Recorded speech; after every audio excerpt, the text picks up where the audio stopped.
salve galera, começando mais um vídeo do 3 pontos e a falta. E o assunto do vídeo de hoje é playoffs. Tá aí uma frase que vocês vão ouvir muito nos próximos 3 meses. Começou o primeiro dia oficial, real oficial dos playoffs da NBA em 2023. E a gente vai falar aqui dos 4 jogos da rodada do último sábado. 4 jogos não, né, Filipão? Como tá até escrito aqui na tela. 3 jogos e um passeio, né? Vamos começar falando aqui de Boston Celtics 112, Atlanta Hawks 99. O Celtics fez valer seu favoritismo e venceu o time de Atlanta com tranquilidade. E vamos falar também na seguinte ordem, para você que quer já passar pro seu time, vai ser a ordem essa aqui, ó. Kings e Warriors, vitória do Kings, espetacular, melhor jogo da noite na minha opinião. Alô, Lauro Cantarelli, Tá maluco, Brunão? cara, que foi isso, velho? Como a gente previu, inclusive, que esse jogo ia ser incrível. Depois a gente vai falar da vitória do New York Knicks de Felipe Rachin. O Nicasso foi lá e roubou o mando de quadra do Cavs, venceu. Roubou meu coração também, Brunão. Bruno. O coração do Filipão. E a gente vai fechar falando da vitória do Philadelphia 76ers, 121-101 contra o Brooklyn Nets. E antes de comentar todos esses jogos, a gente já pede pra você que tá aqui assistindo esse vídeo agora, a gente sabe que playoffs é uma época que vai atrair mais interesse das pessoas por NBA em geral, não estamos falando nem só do 3 pontos da falta, estamos falando em geral. Então se você tá chegando aqui pela primeira vez, assina o canal, já clica no botão de assinar o canal aqui e clicar no sininho pra receber notificações de vídeos novos. E, independentemente se é a primeira vez ou se é a 58ª vez que você tá vendo um vídeo nosso, clica no botão de curtir, isso é o mais importante para ajudar a gente a chegar a cada vez mais fãs de basquete. E aí compartilha também com seus amigos, quem tiver grupo de basquete no Zap, no grupo da sua torcida aí, manda lá. Que Vamos chegar a 3 mil, né, Brunão? Exatamente. Estabelecer essa metinha aí, vai, 3 mil, exatamente. E a ideia aqui desses vídeos diários que a gente tá fazendo nos playoffs é realmente falar de todos os times. Todos os times que estão jogando nos playoffs, a gente vai comentar aqui as partidas enquanto elas estiverem acontecendo. Começando, Filipão. Bora. Celtics e Hawks. Acho que talvez só a torcida do Atlanta Hawks estava com esperanças de uma vitória do time de Trae Young e de Dejounte Murray, mas o favoritismo estava todo do lado de Boston, jogando em casa, com as duas das grandes estrelas da liga, um time super completo. E isso se traduziu em quadra muito rápido, né? Quando o primeiro quarto fechou em 45-25, a gente até falou, cara, acabou. E meio que essa diferença se manteve praticamente durante todo... Quando terminou o segundo quarto, Filipão, 45-25, né? Fechou o primeiro tempo com essa diferença, né? Assim, até chegou e falou, cara, tá decidido, né? E meio que essa diferença, ela se manteve mais ou menos nessa casa aí. A Atlanta até tentou uma reação no terceiro quarto, mas... Do terceiro, exatamente, terceiro quarto foi 31-20. Mas, cara, Jaylen Brown e Jason Tatum decidiram... Jogaram com muita segurança, muita tranquilidade e resolveram essa parada aí fácil pro Celtics, Filipão. Mas teve emoção, né? Foi com emoção. Foi. Teve um pouquinho de emoção no final, mas até falei pra você, cara, 2 lances do Tatum e do Brown vai resolver isso. Foi exatamente o que aconteceu. E resolveram, né? Eu concordo plenamente com você. Eu achei que Boston começou jogando como contender, eles se impuseram e fizeram questão de mostrar pra Atlanta por que eles vieram no play-in e por que o Boston é um time contender. É um time que vai brigar pelo título. O time dominou o garrafão. Obviamente, o time muito mais atlético contra apenas o Capela, do outro lado, com altura, 58-45 na batalha dos rebotes. Mas a chave pra mim, como sempre, foi a batalha do perímetro. Defesa impecável do Boston, comandado pelo Marcus Smart, o último jogador defensivo do ano, até o primeiro tempo, até o intervalo, né? Atlanta, até esse ponto, tava chutando 6% de bola de 3. O que é algo chocante. O time da Atlanta precisa muito dessa vertente, né? É o jogo do Trae Young, basicamente, da sua principal estrela. E o time que tá convertendo 6% disso contra o Boston chutando seus 35, quase 40, é impossível. Por isso que o jogo foi tão lavado, tão rápido nesse primeiro tempo. Um dos principais motivos pelo qual no segundo tempo a gente praticamente não vê o Trae Young jogar, né? Exato. O Quinn Snyder, ele tira o Trae Young e, tipo, fala, não tem o que fazer. Ele até arriscou botar ele de volta no último quarto, mas não era um jogo pra ele, né? Basicamente era isso. Exato. Então, e se esse for o número no intervalo, o jogo terminou, mesmo com o garbage time, mesmo com a arrancada bacana que o Hawks fez, eles terminaram o jogo inteiro com 39% de quadra só e 17% de 3. Ou seja, todos os créditos do mundo a esse time pilhado de bosta, defesa de perímetro que dá medo real, né? Mas foi aí que o time ficou confortável, Brunão. E comprometeu, né, bastante a liderança, que chegou a ser 32 pontos. No começo do quarto, a Atlanta teve uma arrancada de 32-13. E o jogo chegou a estar 96-84. E aí que tem o diferencial da experiência, né? Uma equipe jovem, uma equipe que sente a pressão, talvez não conseguiria conter essa avalanche. Mas o Boston, por ser um time muito experiente, o time chegou às finals, o time que sabe conhece as peças, sempre que a Atlanta apertava, o Boston respondia à altura. Colocaram o Derek White, Bruno, no lugar do Time Lord. Ou seja, a lineup, eles tiraram o pivô e jogaram com o Derek White, com o Jason Tatum, com o Jaylen Brown, Marcus Smart e com o Al Horford.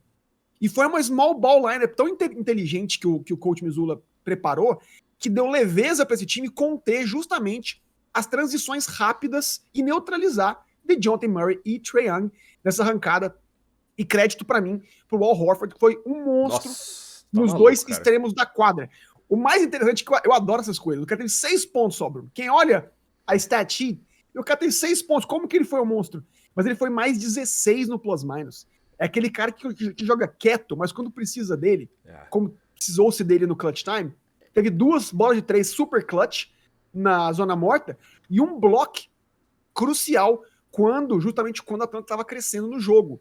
E isso, Bruno, resolve o jogo quando se mais precisa dele. Esse é o cara que abraçou o seu papel veterano, né?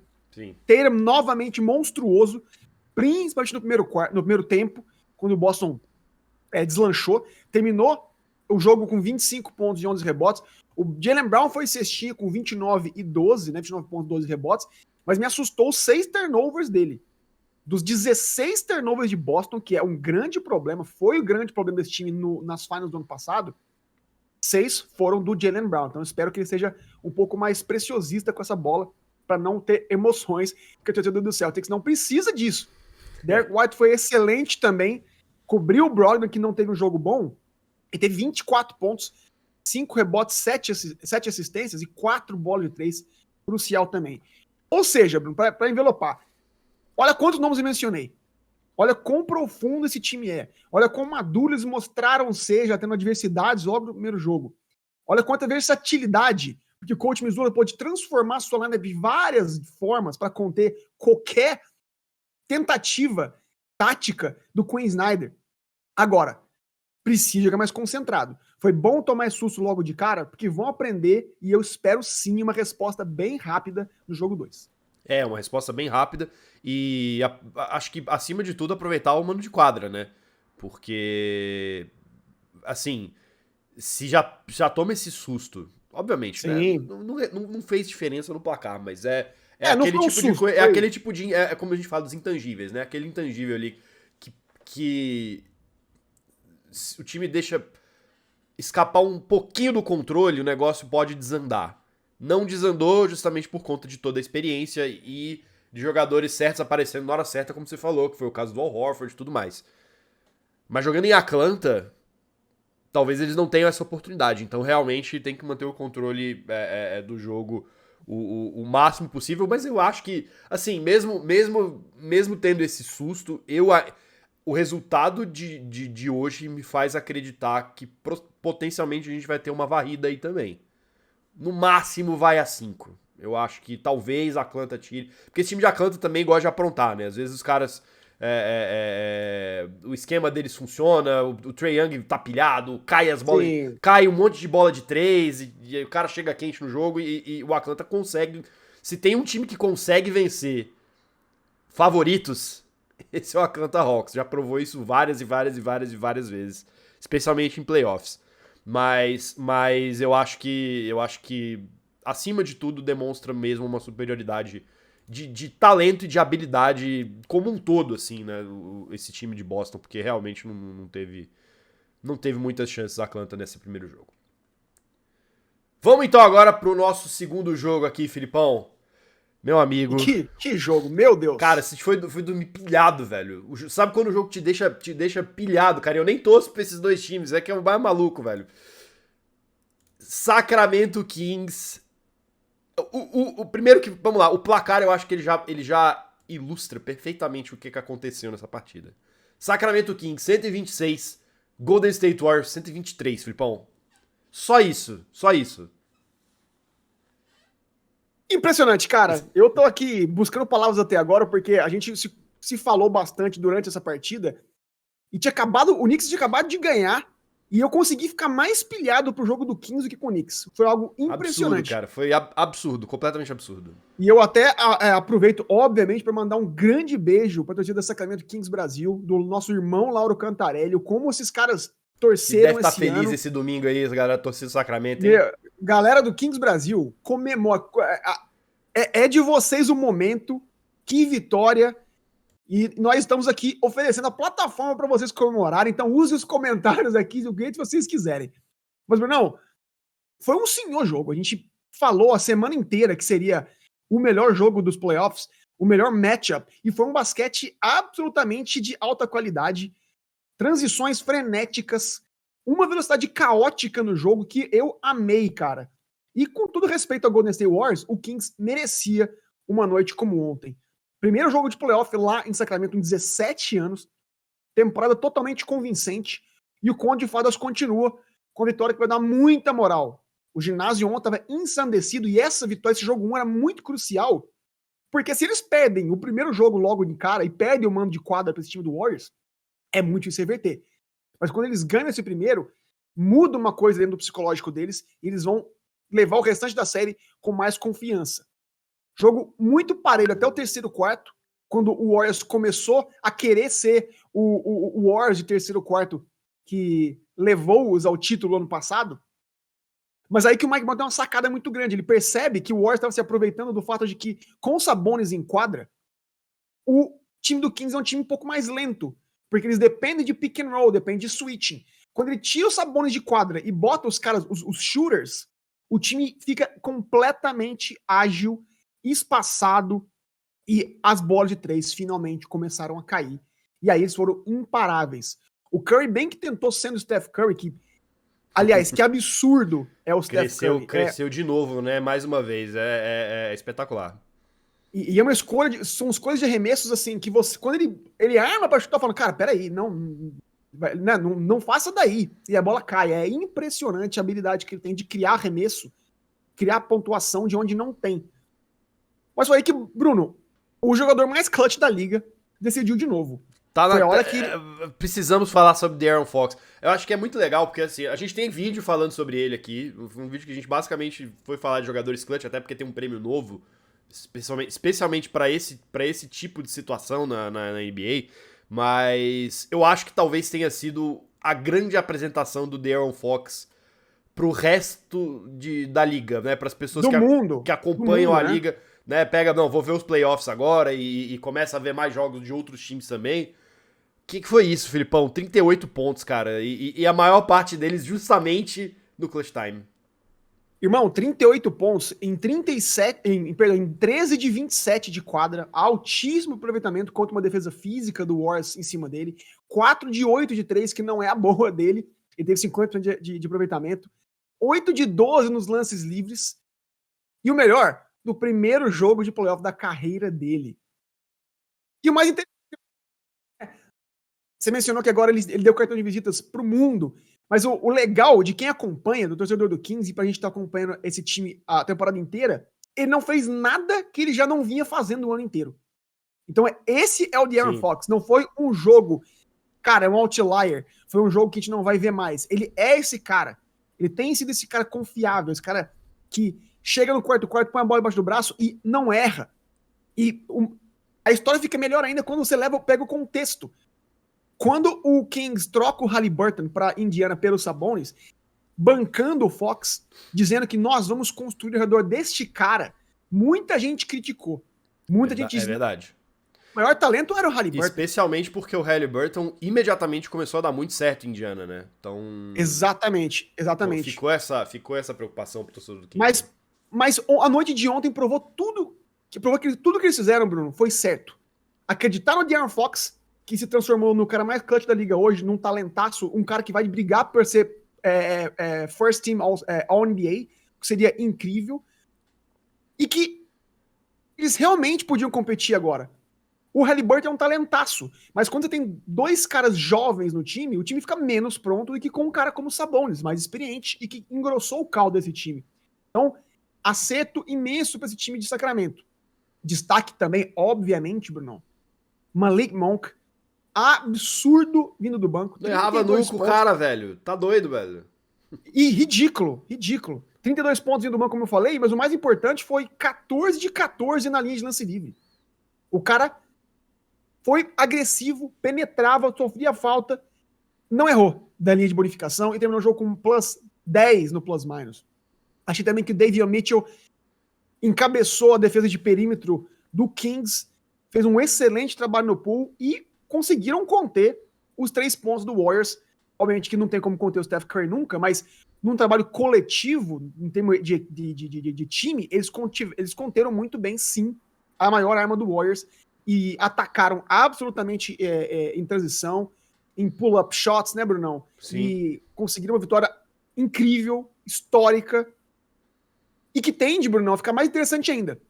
Porque o Kevin Huerter teve um jogo apagado, 3 de 12 só de quadra, o próprio Sabonis teve dificuldade, 5 de 17 para ele, mas deve melhorar. Para Golden State, o plano funcionou até o terceiro quarto, como a gente falou, né? Até quando eles tiraram os Sabonis e mudaram o estilo. Foi. Mas precisam encontrar mais maneiras de conter essa transição frenética do Fox e do Malik Monk. Sim. Essas penetrações tão eficazes que eles fizeram. Eles têm peças para isso. Então, a torcida do Warriors pode ficar tranquila. A minha expectativa é que eu acho que o Wiggins, que já foi um cara super importante para Golden State, né? Acho que, inclusive, essa troca que o Kings faz ali para tentar mudar o estilo de jogo e tentar voltar a ser competitivo funcionou. De certa forma, eu acho que acontece muito porque o Andrew Wiggins tava indo muito bem, né? Não só defensivamente, mas ofensivamente. Eu acho que eles se preocuparam tanto em marcar o Curry, marcar o Klay Thompson. E teve várias situações que a bola caía na mão do Wiggins totalmente desmarcado. E ele conseguia arremessar, muitas vezes até de 3, com a maior tranquilidade do mundo. Então, acho que esse cara específico vai ser muito importante para os próximos jogos. É um pilar defensivo junto do Draymond Green. E eu acho que a gente vai ter que... O Steve Kerr vai ter que pensar em algum jeito de fazer ele jogar mais. Não sei como, mas esse cara vai ter que jogar mais. Porque realmente, né? Kings é um time muito rápido, é um time que contra-ataca muito bem. É um time que quando bate, não sente a pressão, né? Não erra. Então a defesa vai ser cada vez mais importante. Eu acho que ele e o Gary Payton vão ter mais minutagem nos próximos jogos. Eles contiveram muito bem a batalha do garrafão. Eu falei que o Sabonis foi um cara que não teve muito impacto ofensivo. Então, portanto, esses caras de perímetro vão ter mais minutagem para tentar conter essas penetrações. E aí o Warriors pode sonhar. Filipão, chegou a hora. Meu Deus. É hora do Nicasso, Filipão. Vamos lá, vem, a gente teve, obviamente, né, cada jogo tem uma narrativa, mas se a gente pensa friamente em estrutura de playoffs, os três dos resultados foram resultados esperados porque são os times da casa que ganharam, né, tem essa coisa de jogar em casa, jogar fora, tem um mando de quadra e tal. O Knicks foi o único jogo dessa rodada que venceu fora de casa, 101-97, Filipão.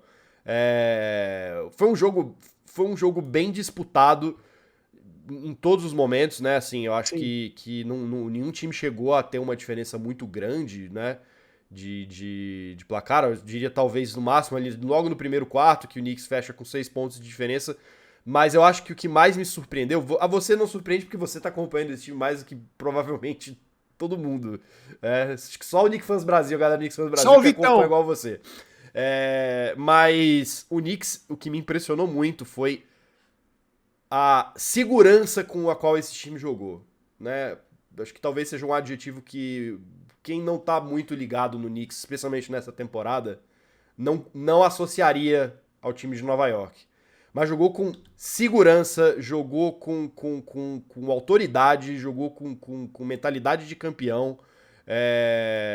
Cara, Jalen Brunson, mais uma vez, fez uma partidaça. Josh Hart foi um leão dentro de quadra. Julius Randle, voltando de lesão, foi super importante no garrafão. E o Knicks consegue aí um resultado super importante que, no mínimo, já garante a volta pro Madison Square Garden com a série 1-1. No mínimo. O 2-0 ainda pode vir também. Ou seja, o mano de quadra foi roubado, Bruno. Foi roubado, era o mais importante. Era a missão de qualquer time que começa a série fora de casa, é ganhar um jogo para trazer de volta a vantagem. E quando o Knicks anunciou que o Julius Randle seria titular, começaria a partida, eu me animei muito. Eu participei ontem da gravação do Yuri Fonseca, e na nossa análise sobre essa série, eu disse que o Julius Randle seria chave. Grande abraço pro Yuri aí, pra galera do Yuri também, viu? É nóis. Yuri, brabíssimo. Vão lá compartilhar, vão lá ajudar o nosso brabo querido Yuri. Eu tava certo, Bruno, porque ele realmente foi chave. Mesmo que ele tenha dito que estava fora de forma depois do jogo, ele teve um excelente primeiro tempo. Eu acho que o Knicks conseguiu essa vitória, foi muito por conta que ele ditou o ritmo do jogo quando o Jalen Brunson se envolveu com foul trouble. O Brunson teve problema com faltas muito cedo, chegou a jogar... Eu tenho aqui a minutagem certa dele, mas ele jogou muito pouco no primeiro tempo, e o Randle manteve o Knicks no páreo. 19 pontos, 10 rebotes para ele, e um rebote que, nas palavras do Tom Thibodeau, foi o rebote mais importante do jogo, faltando 9 segundos, em que a gente manteve essa posse de bola, o Grimes sofreu a falta, converteu os dois lances livres, e a vitória foi sacramentada. Mas no terceiro quarto, o mais impressionante foi que, como eu falei, o Randle estava jogando bem. No terceiro quarto, quando o time volta do intervalo e a segunda unidade está jogando, eles jogaram tão bem que o Randle nem precisou voltar para a quadra. E aqui é um divisor de água. Importante isso, hein? Porque conseguiu poupar o cara, né? Exatamente. O cara vindo de lesão, pode ficar praticamente o terceiro quarto inteiro descansando. E, Bruno, quando o Hart entra nessa segunda unidade, ele toma conta do Spider-Mitchell. Era o Brunson no primeiro tempo, no segundo tempo foi o nosso querido Josh Hart, que foi absolutamente impecável. Ele é um cara físico, ele é um cara versátil, que pode guardar várias posições pela altura, pela estatura, e fez toda a diferença. No ataque, você mencionou essa frieza, essa experiência do Knicks, e passa pelo fato de que o nosso líder é um cara calmo, é um cara frio, que é o Jalen Brunson. Ele é um cara, Bruno, que mesmo na stretch final, no clutch time, a gente não viu o cara desesperar. Parece que ele não sente a pressão. Ele fazia as penetrações tranquilamente, fazia bandeja, e ele quase não reage depois também, né? Ele não é um cara muito passional, você não vai ver ele gritando, ele berrando, batendo no peito. Então, o time, vendo o seu líder jogar assim, também o faz. Ele, inteligentemente, focou no Cedi Osman. Eu não sei porque o Cavs tirou o Okoro da quadra, que pra mim é o melhor defensor de perímetro deles, e colocou o Osman. E com o Osman em quadra, o Jalen Brunson sempre focava nele, atacava o cara, partia para cima, criava o espaçamento com pull-up shot, fazia a bandeja, o Knicks abriu uma vantagem e venceu, mesmo quando o Spider tentou tomar conta do quarto.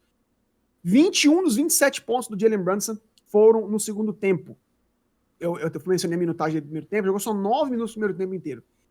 Crédito também, Brunão, como eu mencionei, para excelente segunda unidade do Knicks. Eu acho que, para mim, assim, eu cravo que é a melhor segunda unidade da liga. Todos os jogadores foram positivos no plus-minus. Obi Toppin, cara, como a gente que é torcedor do Knicks tinha esperança com esse cara, e finalmente ele parece estar pronto. 9 pontos e mais 12 no plus-minus, e melhor ainda, finalmente o substituto para o Julius Randle. A gente não tinha essa peça para conseguir, tanto no setor defensivo ser uma presença física, quanto na ofensiva contribuir. E ele tá transformando nesse cara. Isaiah Hartenstein, um monstro. 8 pontos só, mas plus 19. Foi o maior plus-minus do jogo, foi o Isaiah Hartenstein, que é um cara que quando entra ele incendeia o time. E o Quickley teve um jogo muito apagado, 3 pontos só, não é a dele, mas também foi positivo, 8 pontos. E como eu falei, o Josh Hart, não, 17 pontos, 10 rebotes, mas teve uma bola de 3 super clutch no clutch time, né, no último minuto do jogo. Foi um cara que foi a diferença na defesa, e isso pra mim mostra a força desse time. É muito mais que o Jalen Brunson, muito mais que o Julius Randle. É um elenco. Finalmente o New York Knicks tem esse elenco que comprou a filosofia do Tom Thibodeau, que é essa filosofia que você viu ontem, de trabalho, de fazer o trabalho sujo nos rebotes, de acreditar, de ser raçudo, que é a filosofia de Nova York. E com essa vitória, o Knicks fica 4-1 em cima do Cavs na série na temporada inteira. Ou seja, mostrou essa superioridade física e dos matchups que a gente mencionou aqui na nossa análise, principalmente o Julius Randle. O Cavs não teve resposta para ele, com o Jarrett Allen focado basicamente no Mitchell Robinson, que foi muito bem no jogo também. Foi o Evan Mobley a marcar o Julius Randle, e ele é um cara que não é grande o suficiente. Ele é alto, mas ele não é parrudo, né? Ele não é forte. Ele ainda tá fazendo aquela crescimento físico que a gente sempre costuma ver de novato, né? Ele ainda não chegou lá, né? E a prova disso foi que o Knicks jantou nos rebotes 51-38, sendo 7 ofensivos só no segundo tempo. Ou seja, o Knicks quis mais além de tudo isso, né? E isso vai ser chave, Brunão. Os matchups individuais não favorecem o Cavs. Não. Isso é algo que não é corrigível, como a gente mencionou nas outras análises, principalmente do Warriors, né? Eles vão ter que encontrar outras opções, como botar o Okoro de volta em cima do Brunson e povoar o garrafão. Mas com toda a pressão do jogo 2, tendo perdido o jogo 1, será que eles conseguem fazer isso? E é por Vamos isso ver. que eu acho que o Knicks tá mais favorito agora. Vão ter que confiar muito no Donovan Mitchell, né? Porque acho que mesmo com todo esse matchup desfavorável, o Mitchell ainda consegue entregar um jogo de 38 pontos e 8 assistências, assim, mostra que, apesar de ser o jogador que está há menos tempo nessa equipe, é o jogador que está mais preparado para tocar um jogo de playoff. Então, pra mim... Em muitas horas foi a única opção, né? Foi a única opção, Isso é outra coisa que o Kevin tem que ficar de olho. Exatamente. Então, a gente vai ficar de olho nesse segundo jogo aí, que deve acontecer agora essa semana. Pra fechar, Filipão, hora da gente falar, ironicamente, do primeiro jogo da rodada de ontem, né? Que foi a vitória dos Sixers contra o Nets. Um jogo que parecia que ia ter um destino similar ao jogo do Celtics, né? O Philadelphia foi muito tranquilo ali em ficar na frente do placar e parecia que resolveu o jogo com segurança, né? Tanto no primeiro quanto no segundo quarto a gente viu isso. E muito por conta, eu acho que de um bom trabalho tático do Doc Rivers de deixar o Embiid espaçando a quadra, né? O Jacques Vaughn decidiu dobrar sempre a marcação em cima dele, resultado.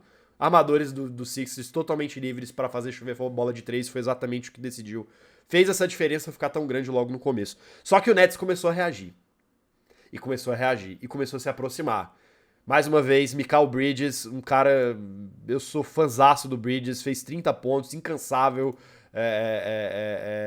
Tem um ritmo de trabalho frenético, o cara não para dentro de quadra. O Cam Johnson foi muito bem também, Dinwiddie. Essas bolas do Seth Curry que entrou um pouco mais depois também caíram. E... foi assim, obviamente, né? Depois o Sixers acordou e terminou o jogo numa distância confortável, mas assim, os caras não podem dar mole com esse time do Nets não, né, Filipão? Bruno, se a gente queria ver esse time do Sixers nos playoffs, eles deram um tom ontem. O time começou mostrando intensidade, como você falou, começou o jogo muito bem, muito, muito pilhado, muito focado, entendendo que eles tinham que dar essa resposta realmente, como a gente cobrava, e eles abriram vantagem e lideraram o jogo inteiro. Crédito às 21 bolas de 3, que foi o recorde da franquia nos playoffs de todos os tempos. E quem puxou o bonde foi o senhor James Harden. Guardei pra você falar dele, cara. Pra mim, o Harden das antigas estava em quadra ontem, cara. Foi absurdo. Dono do jogo. 7 bolas de 3 foram dele. 23 pontos no total e 13 assistências, que é incrível. E ele botou o elenco inteiro pra jogar, porque os caras tiveram um jogo muito bom também. E, Bruno, o mais curioso, positivo 20 pontos. Foi o maior plus-minus do jogo, foi do James Harden, que se disse estar saudável, se disse estar confortável com seus joelhos, né? Que às vezes comprometem o James Harden porque ele teve muitas lesões. Mas esse, como você falou, ele lembrou o cara das antigas porque ele talvez esteja na melhor forma física de muito tempo. O Embiid foi o Embiid, fez 26 pontos, mas foi menos dominante contra o baixo garrafão do Brooklyn do que eu esperava. Você bem trouxe uma análise muito, muito importante. O Brooklyn dobrou a marcação nele o jogo inteiro e na quadra inteira. Era incrível. Sempre tinha 2 caras colados seguindo o Embiid onde ele ia. E surtiu efeito. Ele fez só 7 de 15 de quadra, mas o grosso da pontuação dele foi, de novo, o lance livre, em que ele foi perfeito, 11 de 11. Mas um alento, a torcida dos Sixers, é que sempre que o Embiid ia no banco, eles perdiam, eles ficavam muito expostos e vulneráveis. Ontem não foi a mesma coisa. Os reservas foram gigantes, supriram essa carência. Anthony Melton jogou muito bem, o McDaniel jogou muito bem, o Niang jogou muito bem também, e o próprio Paul Reed, que é o reserva do Joel Embiid, teve 11 pontos e foi positivo 5 pontos no plus-minus, ou seja, mesmo com o Embiid fora de quadra, o Sixers ser positivo, o Sixers bater o seu oponente, fica muito difícil vencer essa série. Mas se eu sou Brooklyn, eu tô confiante. Com certeza, com certeza.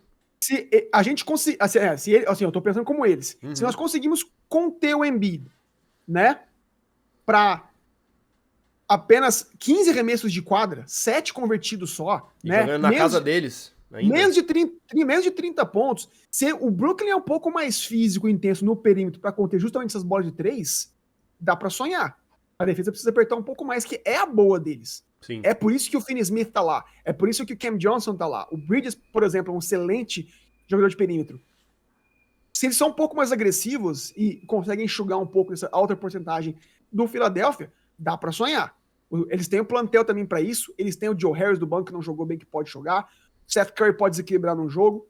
Então vamos ficar de olho, que eu vejo essa série mais longa e mais disputadora do que a galera tá imaginando. Pois é, eu também acho que ela vai ser bem mais disputada. Mas ainda assim, me surpreendeu muito, acho que a calma com a qual o Sixers jogou também, né?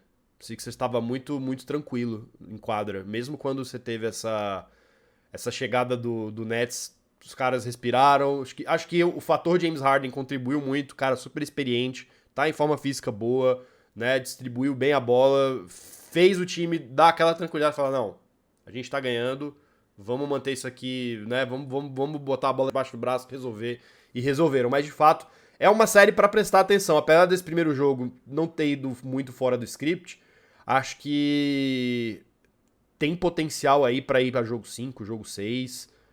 Mais pra frente acho que a gente vai falar bastante de Sixers e Nets. Então tá aí, Filipão, é isso. Fechamos nosso primeiro vídeo, rodada de playoffs. Hoje tem mais, hein? Lakers vai jogar, Suns e Clippers vão jogar, o Bucks vai jogar com o Heat. Então, ou seja, no vídeo de amanhã é dia pra falar de LeBron James, de Anthony Davis, de Kevin Durant, de Kawhi Leonard, de Giannis Antetokounmpo. E vai ser maravilhoso, vai ser maravilhoso. Então, já deixa o comentário aqui do que você achou dos jogos da rodada desse sábado. Não se esquece de curtir o vídeo, muito importante, e de assinar o canal do 3 Pontos da Falta pra não perder nada, porque vai ter muito vídeo aqui ao longo desses playoffs. Filipão, um grande abraço, vamos pra mais uma rodada aí, e amanhã a gente tá de volta. Valeu, gente, até mais!